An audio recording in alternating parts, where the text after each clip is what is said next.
welcome to Softcover. Today we're joined by veteran journalist K. Ramachandra Murthy. He's been covering politics in Andhra Pradesh and Telangana for decades and was editorial director of the Lakshmi media group. He's joining us today to discuss his new book, NTR, A Political Biography. Here's the book. Thank you for joining us today, sir. Thank you, ma'am. So this book is a definitive biography of NTR, who shaped the political futures of both Andhra Pradesh and Telangana. There's a lot of action in this biography, from his film career to the Telugu Desam Party, and there's romance, there's betrayal, there's plotting, several influential figures like his son-in-law Chandrababu Naidu, as well as national figures like even Justice Chalameshwar. I know we're not supposed to judge a book by its cover, but I just wanted to take a moment to look at, what a striking cover this is. I feel like it does justice to NTR and what a colorful, larger than life. Yes, very good color. So how would you say he's remembered today? Is his legacy as colorful as this cover? Yeah, of course. He was a very successful actor. Mm-hmm. But for more than 3 decades, he spent time in Chennai, acting in all kinds of roles, especially mythological roles. Mm-hmm. There is nobody in the world to compete with him as far as mythological roles are concerned. Mm-hmm. He was the top man. Yeah. He was the Krishna, he was the Rama, he was the Ravanasura, he was the Duryodhana, he was the Bhishma. All kinds of mythological roles he acted. Yeah. And I mean, he was one of the first, sort of leaders to move, of several leaders from South India, to move from cinema to politics. Did his on-screen charisma, how did his on-screen charisma translate to his off-screen personality? Was he a very charismatic person? Yeah. People in Andhra Pradesh, United Andhra Pradesh, before the division, before 2014, when it was divided, people remember him as Krishna or Rama. They imagine Krishna with his features. Only Rama Rao appears in their dreams as Krishna or Rama. That kind of household name has become over the years. And that impression was carried into politics also. Earlier, NTR came from films to politics. But he had a pro-poor image through the characters he played. But he did not have the image of mythological roles like Rama, Krishna, Shiva, Venkateswara, Balaji, and all that. That has added attraction for NTR. So when he entered politics in his 60th year, he entered politics and founded Telugu Desam Party. Within 9 months, he came to power. He got more than 200 seats out of 294. He got 202 seats. The very first attempt, within 9 months of launching the party. That's a record of sorts. And this was in 1983 when he first entered. Yeah. The party was founded in 1982, and the elections were held on 3rd January 1983, and he was sworn in on 9th January 83. So by playing these mythological roles, he kind of assumed that figure already. And at that time, it must have been even more striking because he's got such a striking, open face. Yeah. So I can imagine the ways in which people would have flocked to him. Yeah. In the beginning of his political career, did he face any kinds of criticisms did people sort of say that he was not a natural politician or a natural leader because they saw him as a film actor? In the beginning, Congress people thought he would be only a film actor. People are coming only to see him, to his face. And they did not imagine that they vote for NTR so vehemently. So they thought he was a Rama Rao. Yeah. But he proved to be otherwise. Yeah. And I think his legacy today is definitely more as a politician. More as a politician. Yeah. Because though he was in politics for only 14 years, he was in cinema for 32 years, he was in politics for only 14 years, but his political role was more dramatic than cinema roles. Because his legacy for the Telugu-speaking people is larger than life. Yes. Can you tell us a bit more about what kind of figure he was for Telugu people, and even leading up to the bifurcation, the kind of mobilization that was happening around the TDP and the Telugu identity that NTR kind of facilitated. Yeah, NTR established Telugu identity beyond doubt. When he became Chief Minister, within 1 week he visited Delhi with dhoti, lalchi and all Telugu attire. Yeah. He went in March and again, but there were people at the airport to receive him because till then people of Andhra Pradesh were thought as Dravidians, Madrasis. Now this NTR has established that Telugus are different. They have different race, they have different culture, they have different traditions. So that way he established Telugu-ness, Telugu identity beyond doubt. Yeah, not just that, he kind of catapulted Telugu identity to national politics because he was one of the leaders, one of the founders of the National Front that would go on to form the government. So can you tell us a bit more about his involvement in the National Front, what it meant for a regional leader to, launch a national movement, and what it would have taken at that time to build that coalition? Because even today in current politics, we're seeing attempts to form this kind of coalition across party lines. But NTR did it first. So can you tell us a bit more about his entry into the National Front? It is truly wonderful to think about it because NTR never read newspapers. He was not interested in politics. Till his third daughter was married to Chandrababu Naidu, who was a minister in Congress government. He was not interested in politics. Only when Naidu was suspended from party for his activities in Chittoor district, he got interested. He spoke to Amitabh Bachchan to influence Rajiv Gandhi and all that. Till then he was not interested. That was hardly 2 years before he jumped into politics. After coming to politics, after getting elected as Chief Minister, within months, he organized the opposition conclave. Opposition leaders from Kashmir to Kanyakumari came. Sheikh Abdullah came, Chandrababu was there, Bhagapanya was there, and Vajpayee was there, Sharad Pawar was there, Maneka Gandhi was there. So all the politicians, all the opposition leaders have come to Vijayawada. That was the first opposition concerted effort to organize opposition parties against Indira Gandhi. After the Janata experiment, after 1977, after the Janata party broke down, this was the first attempt in 1983. Then the National Front was formed. Unfortunately, when National Front came into power, he lost power here in 1989. He lost power. He could not become Prime Minister. He had made VP Singh Prime Minister. Then National Front was there in power for few months. Then VP Singh fell down. Then Chandrasekhar became Prime Minister. Then elections were held. Indira Gandhi came back. Afterwards, National Front had taken the shape of United Front. Right. Even for United Front, he was the leader.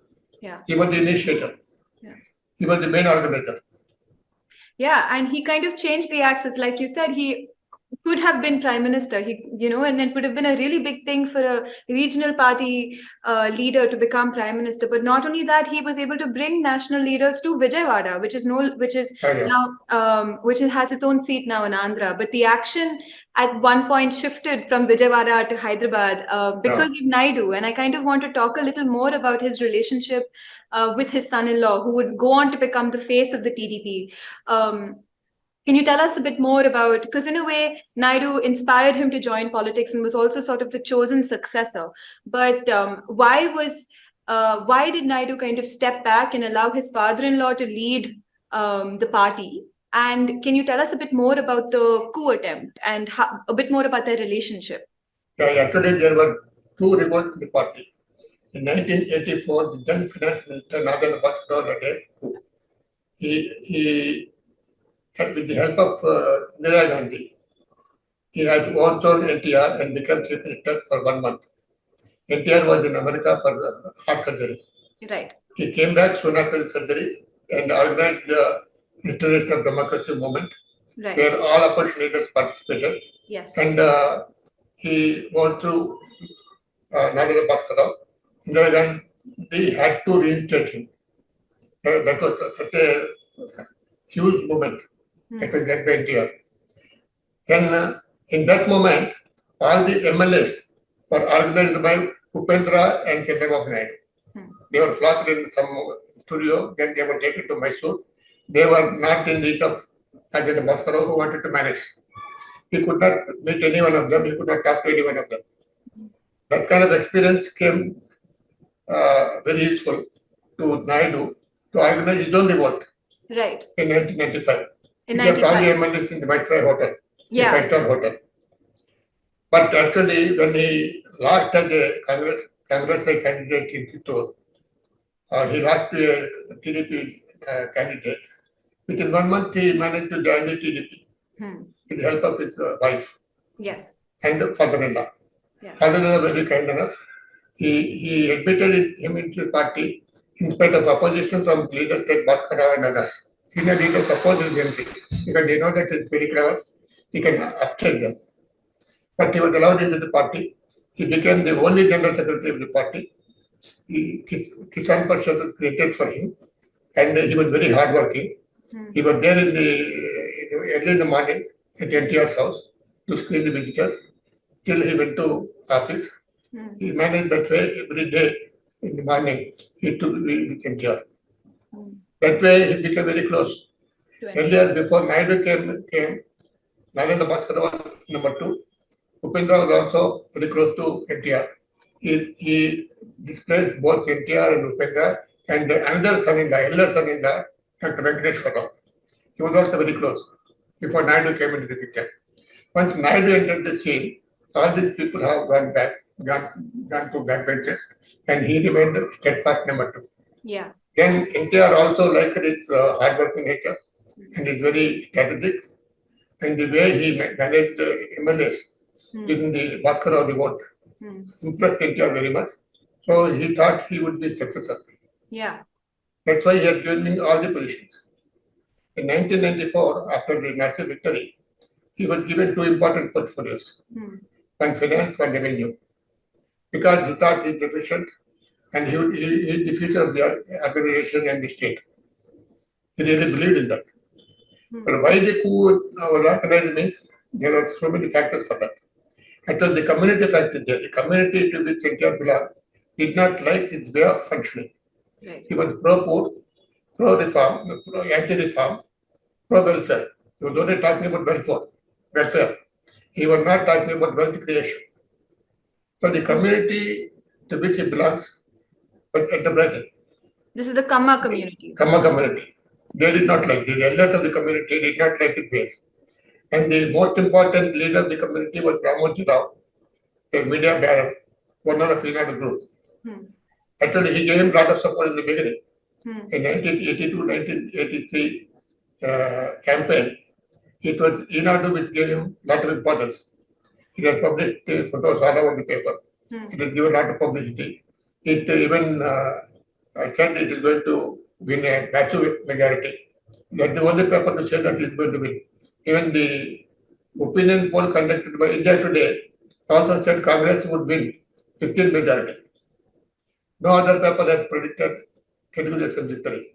Only Naidu had done it. But afterwards, when he became chief minister, he stopped listening to the media baron. He did not take advice from Ramachandra Rao. Ramachandra Rao did not like it. Actually, he wanted to launch his own party. Before NTR came into the picture, Ramachandra Rao was planning to have his own party. Right. But when NTR entered the scene, so he gave up the idea. Temporarily, he had put it on the back burner. He cooperated with NTR. He saw that NTR won. But after winning and after becoming chief minister, NTR stopped listening to him. He was taking those decisions, whimsical decisions. He was not caring to anybody. He was not listening to anybody. He was not taking advice from Ramachandra Rao. That he did not like.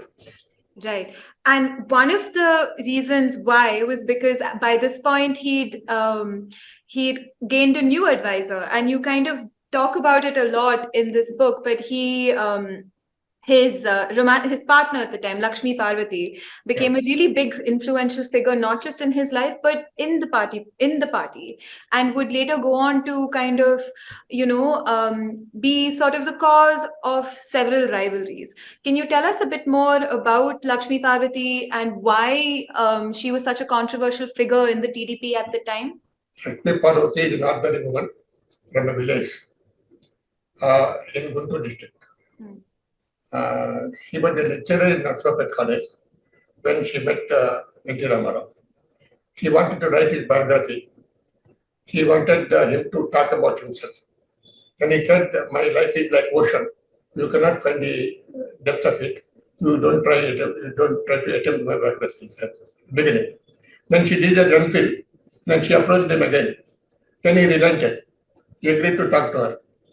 He was visiting Hyderabad every Saturday morning and leaving Hyderabad for Narsapet where she was working every Sunday evening. But she was 2 days she was in Hyderabad. She was meeting at Natharam studio. Then at that time he was in opposition. It was in 1992-93. He was in opposition. So they were talking to each other. They came closer. Then he fell ill. He got heart attack twice. It was Lakshmi Parvati who served him. Right. So he was greatly indebted to her. He was speaking about it, that she saved my life. Yeah. Then there was a film 100 days function at Tirupati. He went there. Lakshmi Parvati also went to Tirupati. He called her on the stage and declared that he is going to marry her in the public meeting. People who came to see the film function, the 100th day function of the film, they were told that he is going to marry a woman who is far younger than him. But people did not object. They applauded. But Chandrababu was on the stage. The lights were taken off. There was a mess at the end.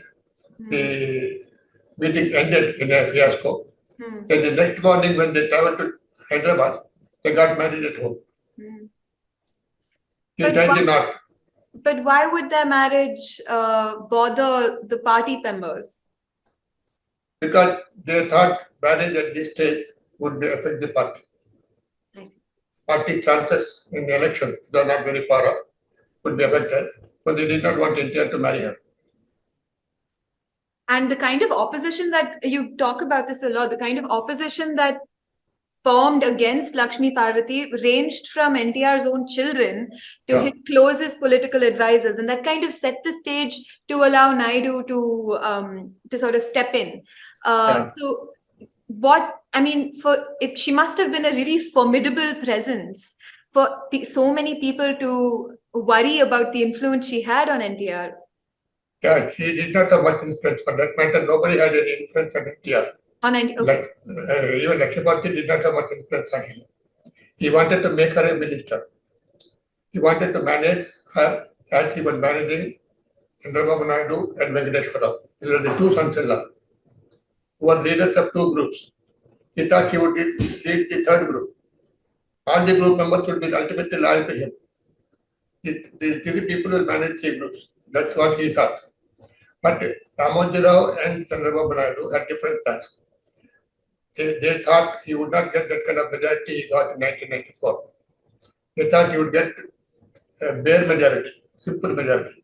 And he got huge majority. That's why they had to resort to a coup. And they had to show Lakshmi Parvati as the villain, as the devil. Actually, she was not the devil that she was made out to be. She was not that capable. She is not a political being. Yeah. She is an ordinary woman. Yeah. With, of course, ambition. She belongs to the same community, ambitious community. So she was also perhaps did not take our cards well. He also committed mistakes, like NTR. NTR also committed mistakes. He resolved to dissolve the assembly in the midst of crisis. He organized a cabinet meeting and resolved to dissolve the assembly. This was in 1999. 1995. 1995. The assembly was formed in 94. Elections were held in 94, 9 months ago. So within 9 months, he wanted to go for elections. What happened in the elections? The left parties get good number of seats. The CPI and CPM together got about 35 seats. They would never get in their life. If elections were held again, they will not get that kind of numbers. So they were dead against elections. Even the MLAs belonging to TDP were against elections because it was only 9 months ago they went to elections. Again, they were to take a chance, they had to spend a lot of money. So they were opposite to elections, though they have all flocked to Chandrababu Naidu. Even that idea of dissolving the assembly was provided to NTR by one Ramachandra Rao, an advocate, who is a friend of Chandrababu Naidu. Okay. At the behest of Chandrababu Naidu, he went to NTR and sold the idea of dissolving the assembly. So he had taken it seriously. He had gone for a dissolution of assembly, but the assembly was not dissolved. The governor did not accept the recommendation. The Prime Minister did not help. He spoke to the Prime Minister to Lakshmi also to help in dissolving the assembly, but he did not help. Ultimately, the assembly was not dissolved. Yeah. He lost his majority. Right. So, like any other man, he had faults to him. But I mean, I wanted to go back, and this is something that I wanted to ask you as well, because you just mentioned, and you've mentioned that incident in the book as well, when Lakshmi Parvati meets NTR for the first time and says, "I want to write a biography of you," and he said that would be, it's like in my life is like an ocean, would be a difficult task. Did you feel that way while attempting this biography? How long have you been working on this, and did you feel like it would be difficult to kind of capture his story? Yeah, it's very difficult. He's a very difficult man to understand. And his life has all ups and downs. He was born in a small village in a middle-class family. Yeah, from there he went to Vijayawada, from there he went to Chennai, from there he came to Hyderabad. But there are two things with him. He is a disciplinarian and he has hard work in nature. And he has ambition. The three things kept him going. From an ordinary village boy to a cinema hero, top hero, then a chief minister of great eminence. But he was never just an ordinary village boy, because even when he was born, there were all, you mentioned this, there were astrologers were predicting that this man would be, that this child would be great. His adopted father didn't allow him to walk on the road. You know, he used to lay out these for him to walk. So red carpet. Like a red carpet. Yeah. So in a way, NTR was always sort of told almost that he was destined. He was a very cute child, but very handsome when he was a young man. And he had very good diction. And he was very good at drama, stage plays. He was number one. He was receiving prizes. He, Jagaya and others were playing the stage plays. And he was very popular in the college and school. And he was he launched organizations to play stage plays. At that age only, when he was a student also, he launched an organization, ran it.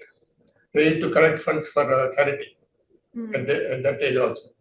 So he has been having leadership qualities even when he was a student. Young man. That everyone around him seemed to recognize. So he was almost like a natural born leader to sort of defer to. I mean, I think you've done in your conclusion also, the last chapter is where you're sort of saying, is NTR a hero? And you're kind of deconstructing this larger than life image that he had. I mean, you've spent decades reporting on him. Do you have a favorite memory of interacting with him, or a favorite incident that you were sort of witness to? Yeah, actually I was interacting with him since 1992. Before that I met him, but I did not talk to him at length. But after Udayam, which was I was editing, was closed in 1995. We had a lot of time to sit and talk to him. And before that, when he was in opposition, and even before that, when he was producing Maharshi Vishwamitra, when he was a chief minister, he was producing a film and acting in a film and directing a film in Nataram, nearby. I had to go to him. I had to go and sit for hours with him. And he is such a wonderful person that he would talk very clearly. He would not, he would take any question. He would not say no. And he would be very polite while replying. He is not a man who is painted as an arrogant man. He is not very arrogant. When he is a friend, he is a good friend. When he talks with a journalist, he talks quite humbly. And he was talking about the Vishwamitra role. How Vishwamitra is relevant today.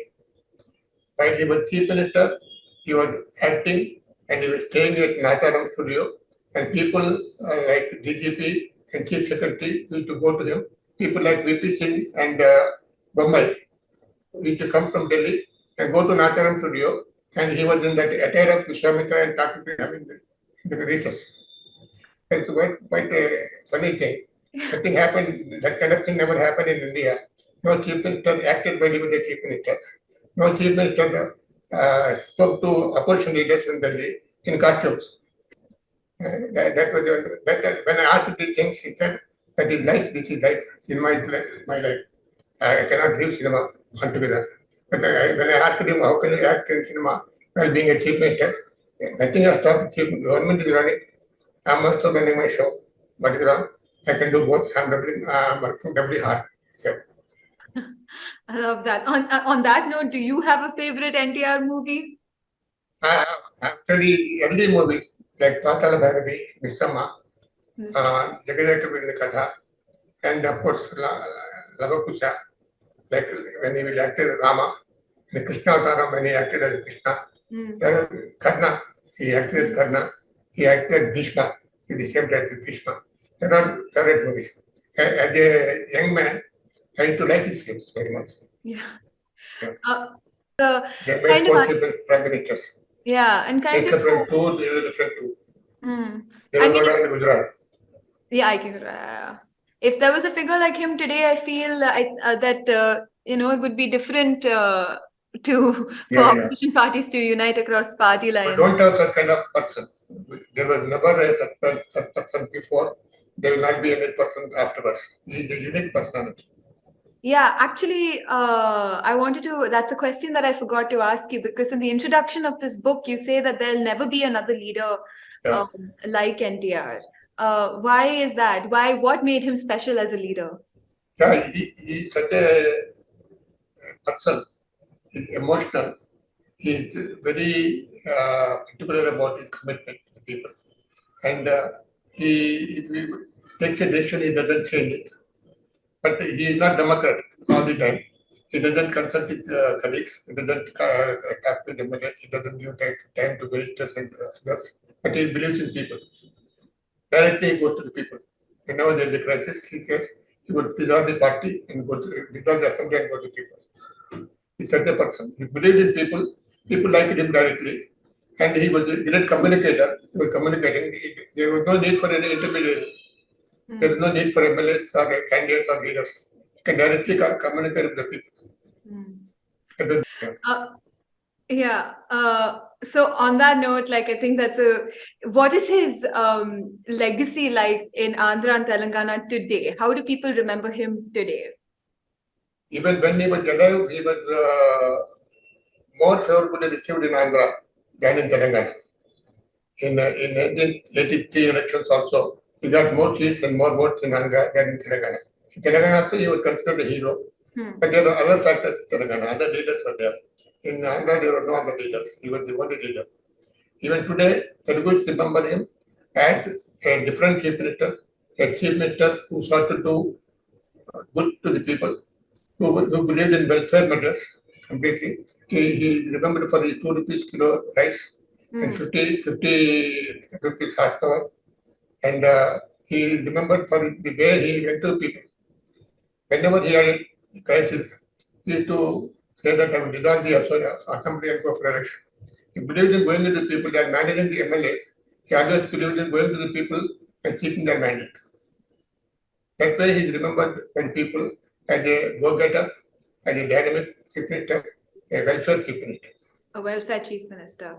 On that note, sir, thank you so much for joining us and writing this book. It's actually on the occasion of NTR's 100th birth anniversary, birthday on 28th May.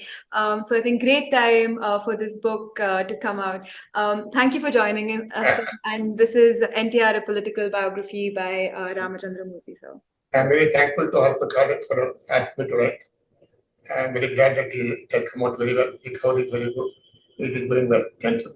Great. Happy to hear that. So thank you for joining us. Thank you.